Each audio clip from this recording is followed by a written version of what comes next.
नमस्कार साथियों, अभी कुछ ही देर पहले मैंने आप लोगों से एक प्रश्न पूछने की चेष्टा की और उस प्रश्न को मैंने अंग्रेजी में पूछा। आप लोगों से अंग्रेजी में पूछने का कोई मेरा खास उद्देश्य नहीं था, लेकिन फिर भी मैंने पूछा। दरअसल एक्चुअल में बात यह है कि मुझे अंग्रेजी में प्रश्न नहीं पूछना चाहिए था, क्योंकि आप में से कुछ लोग हैं जो प्रश्न को नहीं समझ पाएंगे, जो कि हिंदी माध्यम के छात्र हैं। तो मैं उसी प्रश्न को अब हिंदी में दोहराता हूँ। आप लोगों का जो प्रश्न पूछने का समय है वो ख़त्म हो चुका है। अब मेरी बारी है आप लोगों से प्रश्न पूछने की। दरअसल प्रश्न ये है कि आप थोड़ा सा इमेजिन कीजिए। इमेजिन को हिंदी में कल्पना कहते हैं। आप थोड़ा कल्पना कीजिए कि आप किसी स्टेशन में, या फिर मेरे लिए आप कल्पना करिए कि मैं एक स्टेशन में खड़ा हूँ। मेरे सामने से एक ट्रेन निकलती है जिसकी रफ्तार है 100 किलोमीटर प्रति सेकंड। उस रफ्तार से वो ट्रेन मेरे सामने से निकलती है। उस ट्रेन के अंदर केवल एक व्यक्ति बैठा है और उस व्यक्ति की भी रफ्तार 100 किलोमीटर प्रति सेकंड होनी चाहिए। तो मुझे दिखा कि वह व्यक्ति 100 किलोमीटर प्रति सेकंड की स्पीड से एक जगह से दूसरी जगह जा रहा है, आगे की ओर बढ़ रहा है, मूव कर रहा है, यानी गति कर रहा है। अच्छा, ठीक है, यहाँ तक बात क्लियर है। अच्छा, आप ये बताइए कि अगर वह व्यक्ति उठकर दौड़ने लगे किसी कारणवश, मान लीजिए ट्रेन के पिछले हिस्से में आग लग गई, अगर वह व्यक्ति दौड़ने लगता है तो उसकी जो स्पीड है, मैं व्यक्ति की स्पीड की बात कर रहा हूँ, मेरे लिए उसकी स्पीड होगी 105 किलोमीटर प्रति सेकंड। अगर वह 5 किलोमीटर प्रति सेकंड की स्पीड से दौड़ता है तब, तो फिर उसकी स्पीड 105 किलोमीटर प्रति सेकंड मेरे फ्रेम ऑफ रेफरेंस से होगी, मेरे संदर्भ से उसकी जो है रफ्तार ये होगी। अच्छा, तो आपने एक चीज़ और सुनी होगी। एक मैक्सवेल नाम के वैज्ञानिक थे जिन्होंने बताया कि जो प्रकाश है वो द्वैतीय प्रकृति है। द्वैतीय प्रकृति से मेरा मतलब ये है कि जो प्रकाश है वो एक तरंग भी है और एक कण भी है। ठीक है।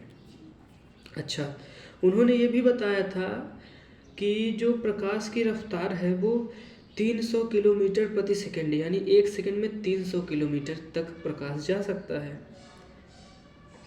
और उन्होंने बताया था कि प्रकाश की जो स्पीड है उससे ज़्यादा की स्पीड नहीं की जा सकती।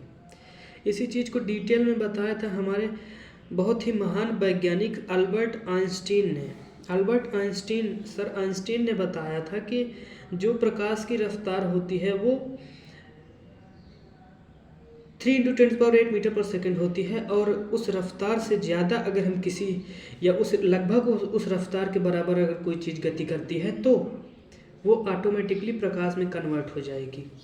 इस चीज़ को उन्होंने अपने एक प्रसिद्ध सूत्र E = mc² में समझाया है। अब आगे हम बात करते हैं अपने पिछले केस की। पिछले केस में हमने देखा कि एक ट्रेन चल रही है।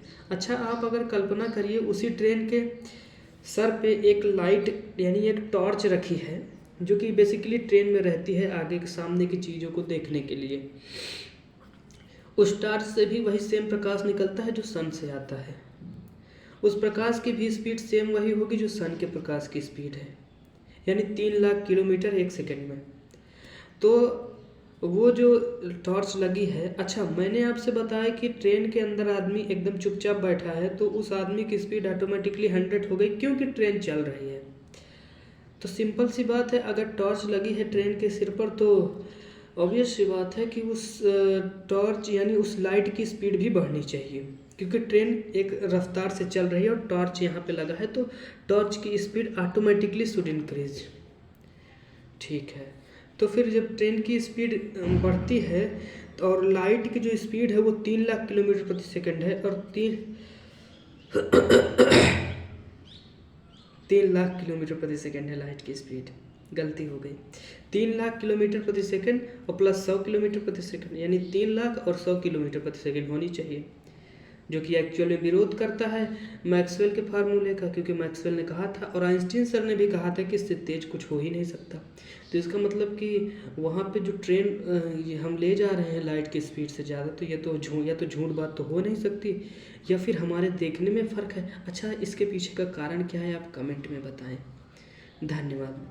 जो आपको मेरी ये वीडियो है, वीडियो को हिंदी में वीडियो ही कहते हैं, जो आपकी वीडियो है, मेरी वीडियो है, वो अगर पसंद आए तो इसे लाइक करने का कष्ट करें। धन्यवाद।